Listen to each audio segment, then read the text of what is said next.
Hi everyone, so I have talked about keratin treatments so much on my channel, but I have not told you guys what to do after you get a keratin treatment done. Like, what are the next steps? How do you take care of it? How do you prolong it? All that good stuff. It will smooth out your curls, make them more like waves. It won't make your hair pin straight, but it'll get rid of frizz and just make your hair shiny and just a lot easier to work with. It cuts style time so much because your hair is just so much more manageable. So it's just a dream.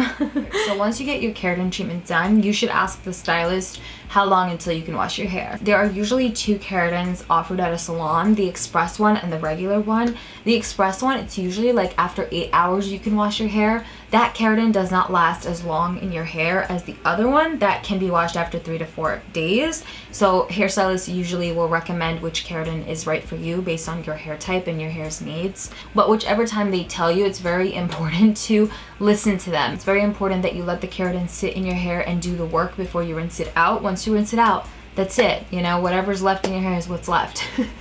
You know, if you want to just take out the treatment after you spend all that money, like, it just doesn't make sense. So just be patient. You need to have the time to wash your hair out. Like, I wouldn't say, oh, I'm getting a keratin treatment and then my hair's going to be full on flat so I could just go out tomorrow, because it makes your hair so flat. I mean, you really have to think, like, they are flattening every single piece of hair on your head. They are smoothing it out with a flat iron.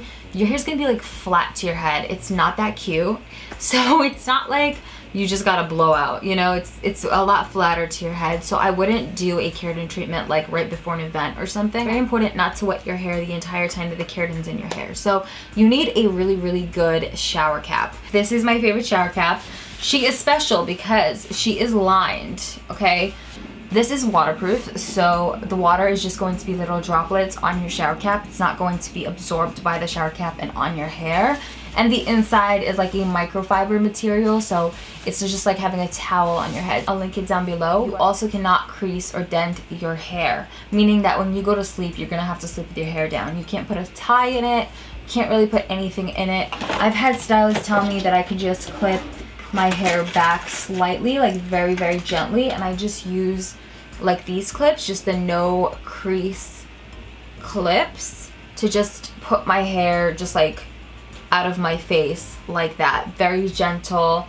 You can't put your hair behind your ears, you can't do anything, and it's the most annoying thing ever. It gets like on your neck and you get hot, and it's so annoying, but you have to deal with it. You can't do anything to it. Just you know, sleep like Sleeping Beauty, just with your hair down, just don't do anything. And I sleep like a monkey. Like, I do not sleep like Sleeping Beauty, so I've never noticed anything bad happen to my keratin. Like, I've woken up with my hair just all over the place, but my keratin, when I get up, it goes back straight down and everything's fine. As long as you don't tie it or put any clips in it, it should be fine. Until you wash it out, and then you're fine to just be normal. It's just while the keratin's in your hair setting and doing its work that you can't do anything to it. I have noticed that when I do have my hair, you know, dyed and I go get a keratin treatment, my dye always changes color. It'll fade into like a reddish, warmer tone of a color.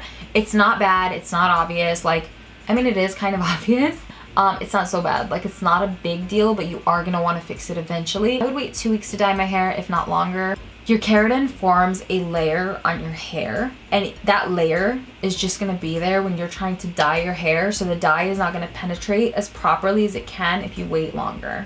That's just something to keep in mind, and that's again why I say, like, don't do the keratin treatment right before an event. If your hair color does change and you need to fix it, you can then wait 2 weeks after you've washed out the keratin treatment to dye your hair, and it won't affect the keratin treatment you just got done, you know? So you just need a little bit of time when you get the keratin treatment where you're just living life and you don't have anything big coming up.